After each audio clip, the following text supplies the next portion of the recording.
اتنے میں اس سپاہی نے جو احمد کمال کے ساتھ تھا خیمے کا پردہ اٹھایا اور ایک تھیلا اور ایک مشکیزہ احمد کمال کو دے کر کہا کہ یہ اس لڑکی کے گھوڑے کی زین کے ساتھ بندھے ہوئے تھے۔ احمد کمال تھیلا کھولنے لگا تو لڑکی نے گھبرا کر تھیلے پر ہاتھ رکھ لیا۔ اس کے چہرے کا رنگ بدل گیا تھا۔ احمد کمال نے تھیلا اسے دے کر کہا، لو خود کھول کر دکھا دو۔ لڑکی کی زبان جیسے بند ہو گئی تھی، اس نے بچوں کے انداز سے کر لیا۔ احمد کمال نے کہا، یہ تو ہو نہیں سکتا کہ میں تمہیں کہہ دوں کہ جاؤ چلی جاؤ، مجھے کوئی حق نہیں پہنچتا کہ میں تم کو روکوں، لیکن ایک ایسی لڑکی کہ جو آبادیوں سے دور اکیلی گھوڑے پر بے ہوشی کی حالت میں بھٹکتی ہوئی پائی گئی ہے، اسے میں اکیلا نہیں چھوڑ سکتا۔ یہ میرا انسانی فرض ہے، مجھے اپنا ٹھکانہ بتا دو، میں تمہیں اپنے سپاہیوں کے ساتھ حفاظت سے پہنچا دوں گا۔ اگر نہیں بتاؤ گی تو تمہیں مشتبہ لڑکی سمجھ کر قاہرہ اپنی حکومت کے پاس بھیج دوں گا۔ تم مصری نہیں ہو، تم سوڈانی نہیں ہو۔ لڑکی کے آنسو بہنے لگے۔ وہ جس مصیبت سے گزر کر آئی تھی، اس کی دہشت اور ہولناکی اس پر پہلے ہی غالب تھی۔ اس نے تھیلا احمد کمال کے آگے پھینک دیا۔ احمد کمال نے تھیلا کھولا تو اس میں سے کچھ کھجوریں، 2-4 چھوٹی موٹی عام سی چیزیں نکلی اور ایک تھیلی نکلی۔ یہ کھولی تو اس میں سے سونے کے بہت سے سکے نکلے اور اس سکوں میں سونے کی باریک سی زنجیر کے ساتھ چھوٹی سی لکڑی کی سلیب نکلی۔ احمد کمال اس سے یہی سمجھ سکا کہ لڑکی عیسائی ہے۔ اسے غالباً معلوم نہیں تھا کہ جو عیسائی مسلمانوں کے خلاف لڑنے کے لیے صلیبی لشکروں میں شامل ہوتا ہے، وہ ایک صلیب پر حلف اٹھاتا ہے اور چھوٹی سی ایک صلیب ہر وقت اپنے پاس رکھتا ہے۔ احمد کمال نے اس سے کہا کہ اس تھیلے میں میرے سوال کا جواب نہیں ہے۔ لڑکی نے پوچھا، اگر میں یہ سارا سونا تمہیں دے دوں تو تم میری مدد کرو گے؟ کیسی مدد؟ لڑکی نے جواب دیا، مجھے فلسطین پہنچا دو اور مجھ سے کوئی سوال نہ پوچھو۔ احمد کمال نے کہا، میں فلسطین تک بھی پہنچا دوں گا، لیکن سوال ضرور پوچھوں گا۔ اگر مجھ سے کچھ بھی نہ پوچھو تو اس کا الگ انعام دوں گی۔ وہ کیا ہوگا؟ گھوڑا تمہیں دے دوں گی، لڑکی نے جواب دیا، اور 3 دنوں کے لیے مجھے اپنی لونڈی سمجھ لو۔ احمد کمال نے اس سے پہلے ہاتھ میں کبھی اتنا سونا نہیں اٹھایا تھا اور اس نے ایسا حیران کن حسن اور جسم بھی نہیں دیکھا تھا۔ اس نے اپنے سامنے پڑے ہوئے سونے کے چمکتے ہوئے ٹکڑوں کو دیکھا، پھر لڑکی کے ریشم جیسے بالوں کو دیکھا جو سونے کے تاروں کی طرح چمک رہے تھے، پھر اس کی آنکھوں کو دیکھا جن میں وہ طلسماتی چمک تھی جو بادشاہوں کو ایک دوسرے کا دشمن بنا دیا کرتی ہے۔ وہ طاقتور مرد تھا، کمانڈر تھا، ان دستوں کا حاکم تھا جو سرحد پر پہرے دے رہا تھا۔ اسے روکنے، پوچھنے اور پکڑنے والا کوئی نہ تھا، مگر اس نے سکے تھیلی میں ڈالے، صلیب بھی تھیلی میں رکھی اور تھیلی لڑکی کی گود میں رکھ دی۔ لڑکی نے پوچھا، کیوں؟ یہ قیمت تھوڑی ہے؟ احمد کمال نے کہا، بہت تھوڑی، ایمان کی قیمت خدا کے سوا کوئی نہیں دے سکتا۔ لڑکی نے کچھ کہنا چاہا، لیکن احمد کمال نے اسے بولنے نہ دیا اور کہا، میں اپنا فرض اور ایمان فروخت نہیں کر سکتا۔ سارا مصر میرے اعتماد پر آرام کی نیند سوتا ہے۔ 3 مہینے گزرے، سوڈانیوں نے قاہرہ پر حملہ کرنے کی کوشش کی تھی۔ اگر میں یہاں نہ ہوتا اور اگر میں ان کے ساتھ اپنا ایمان فروخت کر دیتا تو یہ لشکر قاہرہ میں داخل ہو کر تباہی برپا کر دیتا۔ تم مجھے اس لشکر سے زیادہ خطرناک نظر آتی ہو۔ کیا تم جاسوس نہیں ہو؟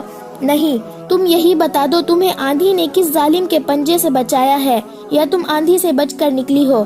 لڑکی نے بے معنی سا جواب دیا تو احمد کمال نے کہا، مجھے تمہارے متعلق یہ جاننے کی ضرورت نہیں کہ کون ہو اور کہاں سے آئی ہو۔ میں کل تمہیں قاہرہ کے لیے روانہ کر دوں گا۔ وہاں ہمارا جاسوسی اور سراغ رسانی کا ایک محکمہ ہے، وہ جانے اور تم جانو، میرا فرض پورا ہو جائے گا۔ لڑکی نے کہا، اگر اجازت دو تو میں اس وقت آرام کر لوں۔ کل جب قاہرہ کے لیے مجھے روانہ کرو گے تو شاید تمہارے سوالوں کا جواب دے دوں۔ لڑکی رات بھر کی جاگی ہوئی اور دن کے ایسے خوفناک سفر کی تھکی ہوئی تھی، لیٹی اور سو گئی۔ احمد کمال نے دیکھا کہ وہ نیند میں بڑبڑاتی ہے، بے چینی میں سر ادھر ادھر مارتی تھی اور ایسے پتہ چلتا جیسے خواب میں وہ رو رہی ہو۔ احمد کمال نے اپنے ساتھیوں کو بتا دیا کہ ایک مشکوک فرنگی لڑکی پکڑی گئی ہے جسے کل قاہرہ بھجوا دیا جائے گا۔ اس کے ساتھی احمد کمال کے کردار سے واقف تھے، کوئی بھی ایسا شک نہیں کر سکتا تھا کہ اس نے لڑکی کو بدنیتی سے اپنے خیمے میں رکھا ہے۔ اس نے لڑکی کا گھوڑا دیکھا تو وہ حیران ہوا کیونکہ گھوڑا اعلیٰ نسل کا تھا، اور جب اس نے زین دیکھی تو اس کے شقوق رفع ہو گئے۔ زین کے نیچے مصر کی فوج کا نشان تھا۔ یہ گھوڑا احمد کمال کی اپنی فوج کا تھا۔ حبشیوں نے آندھی کی وجہ سے تعاقب ترک کر دیا تھا وہ واپس زندہ پہنچ گئے تھے۔ پروہت نے فیصلہ دے دیا تھا کہ لڑکیاں آندھیوں میں ماری گئی ہوں گی۔ رجب پر آفت نازل ہو رہی تھی۔ اس سے حبشی بار بار یہی ایک سوال پوچھتے تھے، لڑکیاں کہاں ہیں؟ اور وہ قسمیں کھا کھا کر کہتا کہ مجھے معلوم نہیں۔ حبشیوں نے اسے اذیتیں دینی شروع کر دی، تلوار کی نوک سے اس کے جسم میں زخم کرتے اور اپنا سوال دہراتے تھے۔ حبشیوں نے اس کے ساتھیوں کو بھی درختوں کے ساتھ باندھ دیا اور ان کے ساتھ بھی یہی ظالمانہ سلوک کرنے لگے۔ رجب کو خدا اپنے قوم اور اپنے ملک سے غداری کی سزا دے رہا تھا۔ رات کو بھی اسے نہ کھولا گیا، اس کا جسم چھلنی ہو گیا تھا۔ احمد کمال کے خیمے میں لڑکی سوئی ہوئی تھی، وہ سورج غروب ہونے سے پہلے جاگی تھی۔ احمد کمال نے اسے کھانا کھلایا تھا، اس کے بعد وہ پھر سو گئی تھی۔ اس سے 2-3 قدم دور احمد کمال سویا ہوا تھا۔ رات گزرتی جا رہی تھی، خیمے میں دیا جل رہا تھا۔ اچانک لڑکی کی چیخ نکل گئی، احمد کمال کی آنکھیں کھل گئی۔ لڑکی بیٹھ گئی تھی، اس کا جسم کانپ رہا تھا، چہرے پر گھبراہٹ تھی۔ احمد کمال اس کے قریب ہو گیا۔ لڑکی تیزی سے سرک کر اس کے ساتھ لگ گئی اور روتے ہوئے بولی، ان سے بچاؤ، وہ مجھے مگرمچھوں کے آگے پھینک رہے ہیں، وہ میرا سر کاٹنے لگے ہیں۔ کون؟ وہ بدھے حبشی، لڑکی نے ڈرے ہوئے لہجے میں کہا۔ وہ یہاں آئے تھے۔ احمد کمال کو حبشیوں کی قربانی کا علم تھا۔ اسے شک ہوا کہ اسے شاید قربان کرنے کے لیے لے جایا جا رہا تھا۔ اس نے لڑکی سے پوچھا تو لڑکی نے بازو احمد کمال کے گلے میں ڈال دیے، کہنے لگی، مت پوچھو، میں خواب دیکھ رہی تھی۔ احمد کمال دیکھ رہا تھا کہ وہ تو بہت ہی ڈری ہوئی ہے۔ اس نے اسے تسلیاں دی اور یقین دلایا کہ یہاں اسے اٹھانے کے لیے کوئی نہیں آئے گا۔ لڑکی نے کہا، میں سو نہیں سکوں گی، تم میرے ساتھ باتیں نہیں کر سکتے، میں اکیلی جاگ نہیں سکوں گی، میں پاگل ہو جاؤں گی۔ احمد کمال نے کہا، میں تمہارے ساتھ جاگتا رہوں گا۔ اس نے لڑکی کے سر پر ہاتھ پھیر کر کہا، میں تمہارے ساتھ جاگتا رہوں گا۔ اس نے لڑکی کے سر پر ہاتھ پھیر کر کہا، جب تک میرے پاس ہو تمہیں ڈرنے کی ضرورت نہیں۔ اس نے اس پر عمل بھی کر کے دکھا دیا۔ لڑکی کے ساتھ اس نے حبشیوں کے متعلق یا اس کے متعلق کوئی بات نہ کی، نہ پوچھی۔ اسے ترکی اور مصری کی باتیں سناتا رہا۔ لڑکی اس کے ساتھ لگی بیٹھی تھی۔ احمد کمال کا لب و لہجہ شگفتہ تھا۔ اس نے لڑکی کا خوف دور کر دیا اور لڑکی سو گئی۔ لڑکی کی آنکھ کھلی تو صبح طلوع ہو رہی تھی۔ اس نے دیکھا کہ احمد کمال نماز پڑھ رہا ہے۔ وہ اسے دیکھتی رہی۔ احمد کمال نے دعا کے لیے ہاتھ اٹھائے اور آنکھیں بند کر لی۔ لڑکی اس کے چہرے پر نظریں جمائے بیٹھی رہی۔ احمد کمال فارغ ہوا تو لڑکی نے پوچھا، تم نے خدا سے کیا مانگا تھا؟ احمد کمال نے جواب دیا، بدی کے مقابلے کی ہمت۔ لڑکی نے پوچھا، تم نے خدا سے کبھی سونا اور خوبصورت بیوی نہیں مانگی ہے؟ احمد کمال نے کہا، یہ دونوں چیزیں خدا نے مجھے بغیر مانگے دے دی تھی، لیکن ان پر میرا کوئی حق نہیں۔ یہ شاید خدا نے میرا امتحان لینا چاہا تھا۔ تمہیں یقین ہے خدا نے تمہیں بدی کا مقابلہ کرنے کی ہمت دی ہے؟ احمد کمال نے جواب دیا، تم نے دیکھا نہیں، تمہارا سونا اور تمہارا حسن مجھے اپنی راہ سے ہٹا نہیں سکے، یہ میری کوشش اور اللہ کی دین ہے۔ لڑکی نے پوچھا، کیا خدا گناہ معاف کر دیا کرتا ہے؟ احمد کمال نے جواب دیا، ہاں، ہمارا خدا گناہ معاف کر دیا کرتا ہے، شرط یہ ہے کہ گناہ بار بار نہ کیا جائے۔ لڑکی نے سر چھپا لیا۔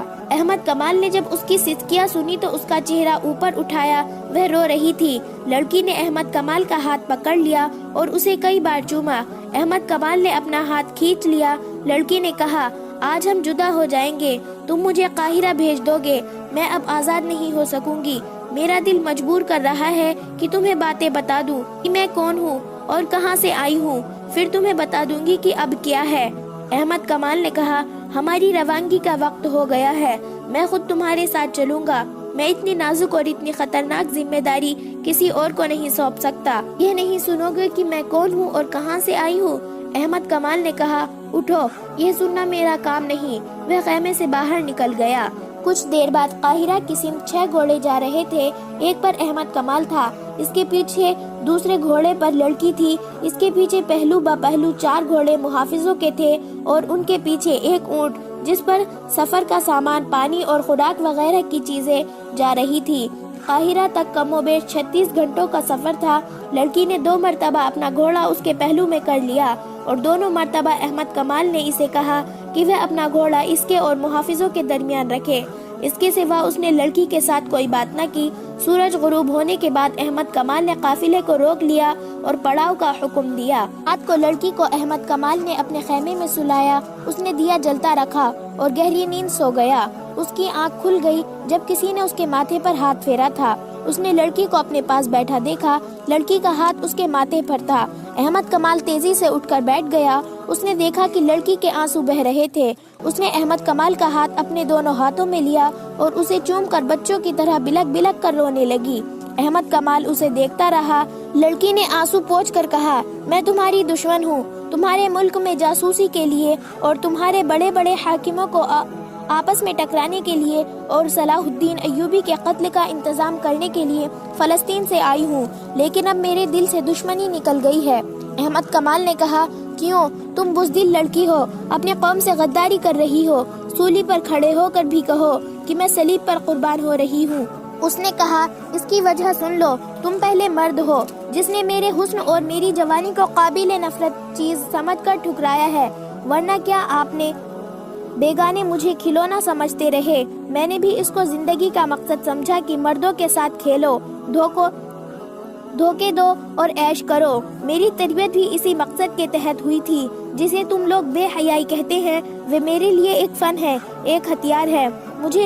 مجھے نہیں معلوم کہ مذہب کیا ہے اور خدا کے احکام کیا ہے، صرف صلیب ہے جس کے متعلق مجھے بچپن میں ذہن نشین کرایا گیا تھا کہ یہ خدا کی دی ہوئی نشانی ہے اور یہ عیسائیت کی عظمت کی علامت ہے، اور یہ کہ ساری دنیا پر حکمرانی کا حق صرف صلیب کے پجاریوں کو حاصل ہے، اور یہ کہ مسلمان صلیب کے دشمن ہیں۔ انہیں اگر زندہ رہنا ہے تو صلیبیوں کے قدموں میں رہ کر زندہ رہے۔ میں انہی چند ایک باتوں کو مذہب کے بنیادی اصول سمجھتی رہی ہوں۔ مجھے مسلمانوں کی جڑیں کاٹنے کی تربیت دی گئی تو اسے بھی مذہبی فریضہ کہا گیا۔ لڑکی نے پوچھا، کیا تم اپنے ایک سالار رجب کو جانتے ہو؟ احمد کمال نے کہا، وہ خلیفہ کے محافظ دستوں کا سالار ہے، وہ بھی سوڈانیوں کے حملے والی سازش میں شامل تھا۔ اب کہاں ہے؟ احمد کمال نے کہا، معلوم نہیں، مجھے صرف یہ حکم ملا ہے کہ رجب فوج سے بھگوڑا ہو گیا ہے، جہاں کہیں نظر آئے اسے پکڑ لو اور بھاگے تو تیر مار دو اور اسے ختم کر دو۔ لڑکی نے کہا، میں بتاؤں وہ کہاں ہے؟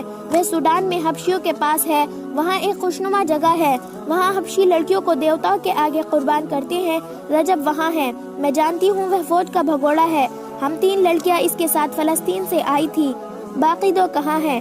لڑکی نے آہ بھری اور کہا، وہ مر گئی ہے، انہی کی موت نے مجھے بدل ڈالا ہے۔ لڑکی نے احمد کمال کو ایک لمبی کہانی کی طرح سنایا کہ وہ کس طرح فلسطین سے رجب کے ساتھ آئی تھی۔ کسی طرح حبشیوں نے ان میں سے 2 لڑکیوں کو دیوتاؤں کے نام پر ذبح کرنا چاہا، رجب انہیں بچا نہ سکا، اسی طرح وہ وہاں سے بھاگی اور راستے میں 2 لڑکیاں اسی طرح آندھی میں ماری گئی۔ اس نے کہا، میں اپنے آپ کو شہزادی سمجھتی تھی، میں بادشاہوں کے دلوں پر حکمرانی کی ہے، میں نے کبھی سوچا بھی نہ تھا کہ خدا بھی ہے اور موت بھی ہے، مجھے گناہوں میں ڈبویا گیا اور میں ڈوبتی چلی گئی، عجیب لذت تھی اس ڈوبنے میں، مگر مجھے وہ مگرمچھ دکھائی دیے جن کے آگے ذبح کی ہوئی لڑکیوں کے جسم پھینکے جاتے ہیں۔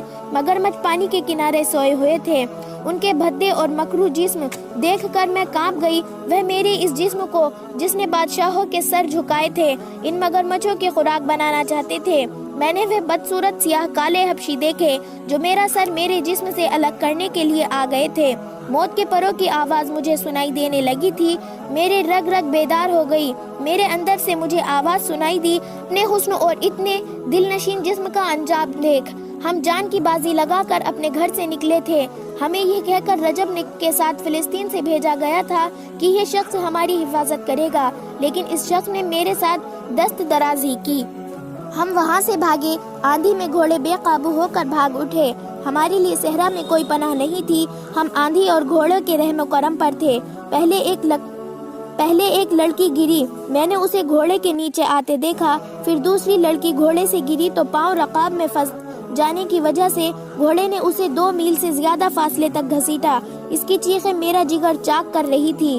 میں اب بھی اس کی چیخیں سن رہی ہوں، جب تک زندہ رہوں گی یہ چیخیں سنتی رہوں گی۔ پھر وہ لڑکی لاش بن گئی۔ میرا گھوڑا ساتھ ساتھ دوڑا آ رہا تھا مگر میرے قابو میں نہیں تھا۔ وہ لڑکی بھی اپنے گھوڑے کے ساتھ پیچھے رہ گئی۔ میں اب اکیلی تھی۔ مجھے خدا نے 2 لڑکیوں کو مار کر بتا دیا تھا کہ میرا انجام کیا ہوگا۔ وہ مجھ سے بھی زیادہ خوبصورت اور شوق تھی، ان میں حسن کا غرور بھی تھا۔ انہوں نے بھی بادشاہوں کو انگلیوں پر نچایا تھا مگر ایسی بھیانک موت مری کہ کسی کو خبر تک نہ ہوئی۔ اب وہ ریت کے گمنام قبروں میں دفن ہو گئی ہے۔ میں اکیلی رہ گئی۔ آندھی کے زناٹے موت کے قہقہے بن گئے۔ مجھے اپنے سر کے اوپر آگے پیچھے دائیں اور بائیں چڑیلیں، بدروحیں، بھوت اور موت کے قہقہے سنائی دے رہے تھے۔ میں بے وقوف لڑکی نہیں ہوں، دماغ رکھتی ہوں۔ میں نے جان لیا کہ خدا مجھے گناہوں کی سزا دے رہا ہے۔ ایسی ہیبتناک موت اور ایسی ہولناک آندھی وہ تم نے بھی دیکھی ہے۔ مجھے خدا یاد آ گیا۔ میں نے خدا کو بلند آواز سے پکارا، رو رو کر گناہوں سے توبہ کی اور معافی مانگی۔ پھر میں بے ہوش ہو گئی اور جب ہوش میں آئی تو میں تمہارے قبضے میں تھی۔ تمہاری گوری رنگت دیکھ کر میں خوش ہوئی کہ تم یوروپی ہو اور فلسطین میں ہوں۔ اسی دھوکے میں نے اپنی زبان میں پوچھا تھا کہ کیا میں فلسطین میں ہوں۔ جب مجھے پتا چلا کہ میں مسلمانوں کے قبضے میں ہوں تو میرا دل بیٹھ گیا۔ میں آندھی سے بچ کر اپنے دشمن کے قبضے میں آ گئی تھی۔ مسلمانوں کے متعلق مجھے بتایا گیا تھا کہ عورتوں کے ساتھ درندے جیسا سلوک کرتے ہیں، لیکن تم نے میرے ساتھ وہ سلوک کیا جس کی مجھے توقع نہیں تھی۔